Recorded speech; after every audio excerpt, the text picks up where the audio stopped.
So if you've seen my Ryzen 5 3600 build video, you will know that my Meshify C has gone off to die somewhere in a dusty home. But before that, I actually did a few tests on it to have something to compare it with. Should probably rephrase that. I tried to do some tests, but I failed big time, and you will see why later. So anyway, this is my flawed comparison video between two cases, the Fractal Design Meshify C and the Corsair IQ220T. Let's get started. Alright, so the hardware I'll be using here will be state-of-the-art, old school stuff like this. I use the exact same in the Meshify C. It will be pretty cramped as the IQ220 is a compact midi-sized tower also. Starting with the really important stuff, button click sounds. Both pretty good. Okay, so in my experience, the easier it is to clean the filter on the case, the higher the probability is that it will actually get cleaned. On the 220T you can pull the front off and the filter comes off like this, fairly easy. The Meshify C is a little more difficult as you need to pull out the button filter first and then get your hand underneath the case and press like this.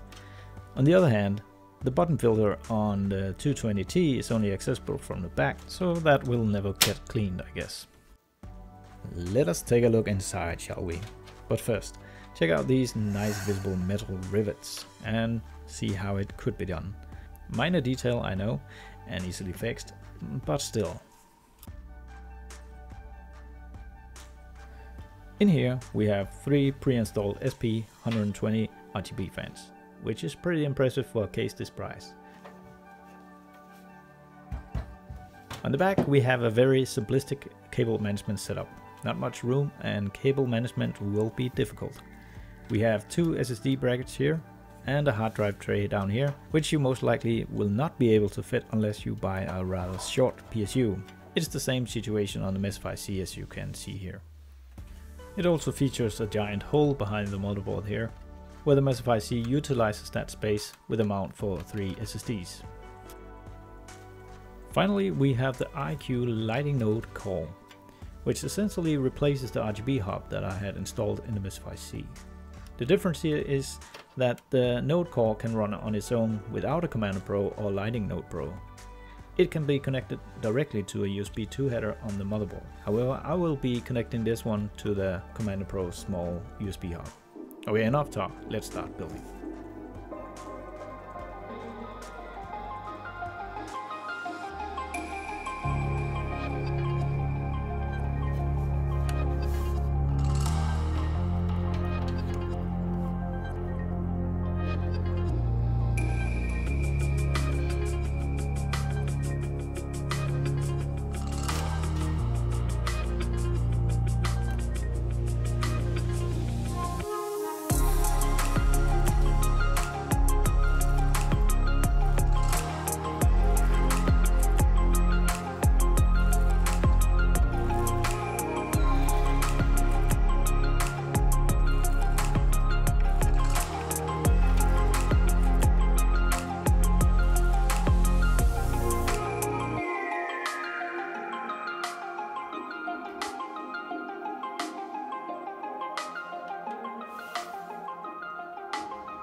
Okay, lesson learned here.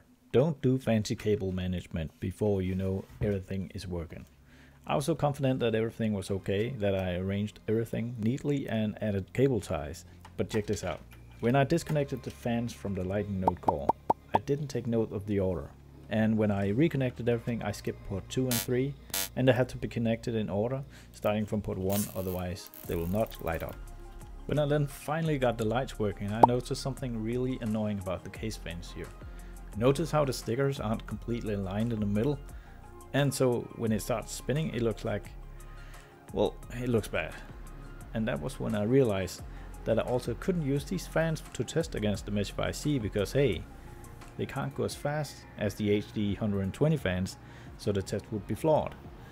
And so I had to undo all cable management stuff and put the HD fans in the front and put a SD fan in the rear of the case. So with the HD 120 fans in the front, I could start doing some benchmarks.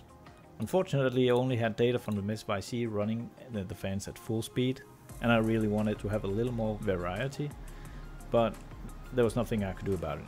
The case was gone. But here's the results that I got.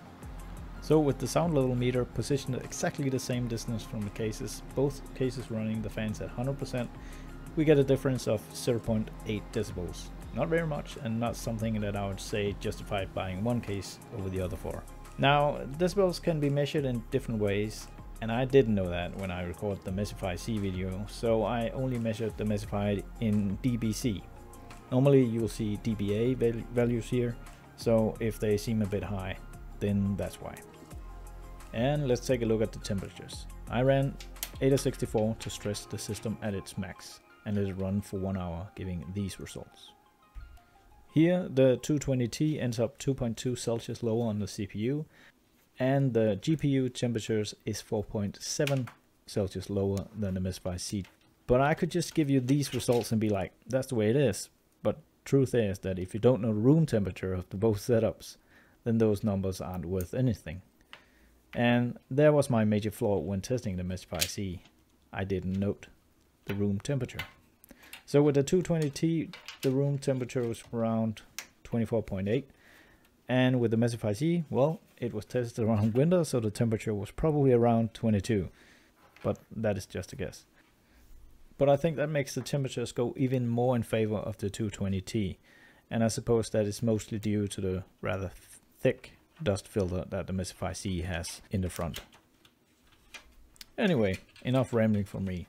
Here's some B-roll of the 220T, and I gotta say, I have a newfound respect of YouTube channels that does these kinds of benchmarks. So thank you for watching, and I'm so sorry about the flaws in this one.